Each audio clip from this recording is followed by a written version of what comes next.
Hey guys, Pedro here to tell you about the latest, yes, the latest from Wintersun Time 2, out August 30th on Nuclear Blast. The album has 6 tracks, 48 minutes in length, and this is the band's 4th full-length studio album. They are a Finnish melodic death metal band. Now, I normally have a very methodic approach in terms of my album reviews. I follow certain categories and order, but for this record I decided to do a track-by-track review. I think that is the better way of me getting my point across, explaining to you guys what the album is all about, but also give you an overview of what each and every single song has to offer, not only individually, but also in the context of the album. Now, before I get into the songs, let me give you a couple of words about what the record is all about. First of all, the album has this really heavy Japanese sound influence, almost folk, Japanese folk sounding influence from the beginning all the way to the end. We saw sprinkles of that in Time 1, but it becomes a lot more defined in Time 2. And it starts off with Fields of Snow, and then it carries all the way through until you reach Silver Leaves. That is something that's undeniable. It's something that becomes a core element of this record, a core element that really brings these very different songs together and allows the album to have that sense of sequence, that sense of fluidity, and at the same time offers some cohesiveness amongst all songs, creating this large umbrella that really holds this album together as one. Because this is an album, it's not an afterthought, it's not just a sequel to Time 1. This record is designed to work as an individual album. Obviously, it pairs up to Time 1, and if you're listening to them in sequence, it works tremendously well, but it's a record on its own, and it's designed to work on its own. Now, as far as the songs are concerned and how this design comes to life, the album starts off with Fields of Snow, a perfect track to sequence from Time 1 and to kind of build the gap, or the bridge, if you will, into Time 2. And with Fields of Snow, an instrumental track that opens up the record, you start to see that Japanese folk sound influence come to light. It's crystal clear from the get-go the influence that it has on this song first and foremost, but then you're going to discover that it's on the entire record. But on this song is very forward in it. It's not hidden, it's not a layer of the sound, it's not something that you have to really work hard in order to see it as far as the overall texture of the track is concerned. That folk Japanese influence in the sound, it's right at the forefront. And what that does for this track, but also for the entire record, is it helps set your ears up for that experience. It's going to become a lot easier for you to track down those sounds, those elements, those atmospheres in the tracks that follow. And then when Silver Leaves comes around to close off the record, you start to see the beginning kind of match the end. It has these two bookends, and this sound, and having this sound in the forefront really defines that sense of beginning, that sense of end, but really helps connect everything else that exists in between. So it's an instrumental track that could also work as a soundtrack for an anime movie or cartoon or series or samurai movie. I mean, it has a soundtrack quality to it, and that really helps also set up the record and set itself up as a great introduction to Time 2. Then comes The Way of the Fire, a song that has been played live by the band. I heard this song on a video online when they performed at 70,000 Tons. No video online, no audio available currently does it justice. Let me just say that. This is one of the biggest sounding tracks on the record. It has some similar elements to Storm in terms of how big it is, how bombastic it is, how fast moving it is. It's perhaps one of the songs on this record, if not the song on this album, that you could make a case that could fit into Time 1 because it would match a lot of the same atmosphere and some of the same sounds that that record had. It's the only song on this album that offers that similarity.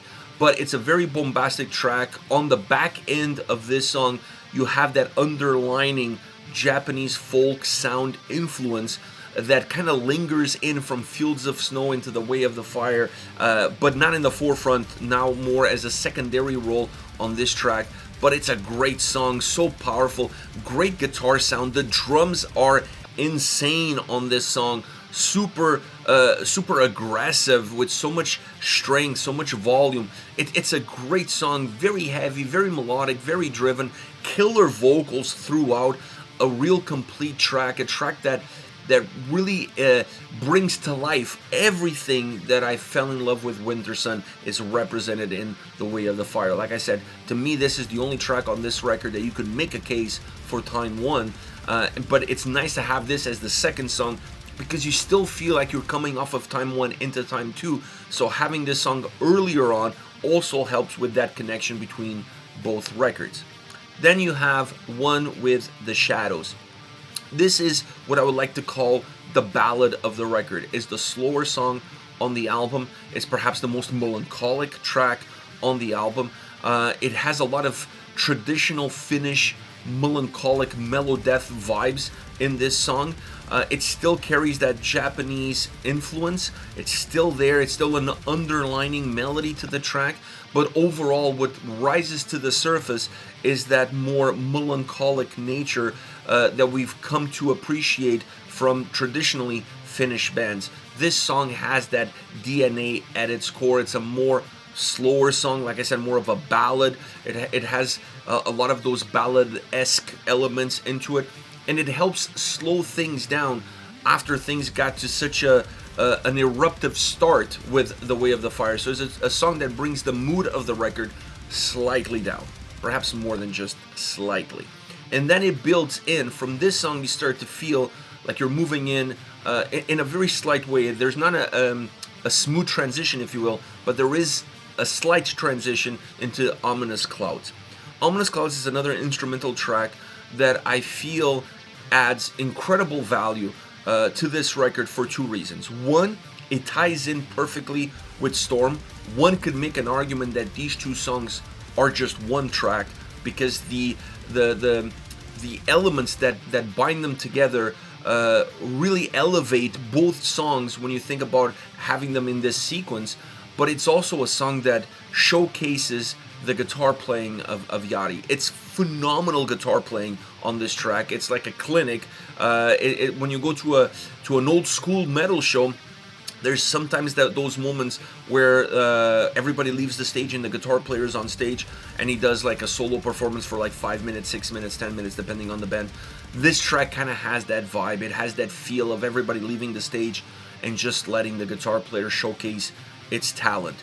Now, I also enjoyed the fact that this song, even though it's just a guitar-driven song and it's a guitar-focused song from beginning to end, it starts to develop the atmosphere, not just of the track that follows, but even of Silver Leaves. So this is a song that in the background, you can hear this noise that it sounds, I shouldn't say noise, but you hear this very interesting soundscape that offers this idea of rain, of storm, of dark clouds. It starts to brew in your mind in the background of this incredible guitar playing. Then as the song starts to reach its end, it morphs perfectly because it drops the guitars down, and then all you have is that background essence, what I like to call it earlier, noise. You have that background essence that becomes the backdrop of Storm, which is the next track. So these two, like I said, are intertwined. I honestly think you're going to get a lot more out of Storm if you listen to Ominous Clouds before. I almost feel like you have to listen to them together in order to really get the full brunt of what these tracks are all about. They work better together than they do individually. So Ominous Clouds morphs into Storm, and Storm is very similar in terms of the bombastic nature, in terms of the tempo, in terms of the movement, of how fluid it is, how grandiose it is. It has a lot of similarities to The Way of the Fire. I think the main difference between both songs is The Way of the Fire is a warmer track. It's more of a cinematic track from a brighter standpoint, and Storm still has a lot of cinematic value to it, still has a lot of cinematic elements to it, but it's a much darker song. It has a much darker atmosphere. So the two are kind of the yin and the yang. And it's kind of nice the way that they're placed within the design of the record, because The Way of the Fire is the second song on the album, and Storm is the second last song on the album. So I don't think any of this is by accident. Everything is really well designed in order to create this incredible canvas, this incredible imagery for the listener to completely be absorbed by it.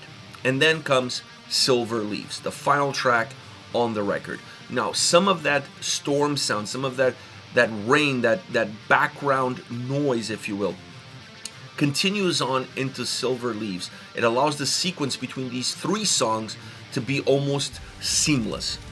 You almost lose track of where one ends and where the other one starts. Silver Leaves also brings in all of that Japanese folk sounding influences that we've saw first and foremost in the forefront on Fields of Snow, but then throughout the entire album, now comes into full display. This track really elevates that portion, which is a big portion of Time 2. It really elevates, and had been set up by Time 1, really becomes elevated in Silver Leaves. Now, I've been asked, is this Yachty's greatest song ever? It's hard to say. I have a two-answer approach to that question. Silver Leaves, composition-wise, song-wise, what it offers, I think is without a shadow of a doubt Yachty's best work ever. Having said that, I prefer Loneliness because I connect more emotionally, not only to the sound, to the lyrical content, and to the vocal performance on Loneliness. It was a track that felt warmer to me, that I was more emotionally attached to. This is a great song composition-wise. I think it's greater than Loneliness, but it lacks that emotional aspect that Loneliness gave me. It's a song that's a little bit more detached from my reality.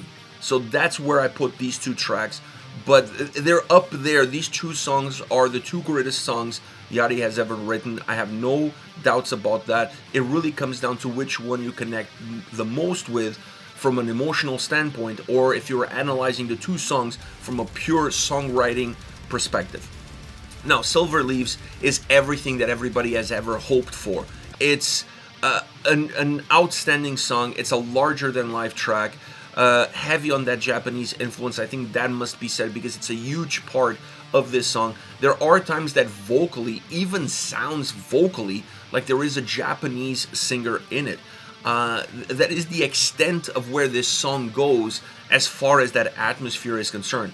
But it's a magnificent song, musically, vocally. The drums sound phenomenal. The guitars are super powerful, very driven, very impactful. Infusing that more Japanese folk essence into the sound allows the track to have a lot more layers, to be a lot more texture, to be a lot richer all around. And it's the perfect closure, not only to Time 2, but to the Time saga. It really feels like an end, not only an end of a season, but an end of a journey. It has that sense of finality built into it. This is it. This is Wintersun Time 2, out August 30th on Nuclear Blast.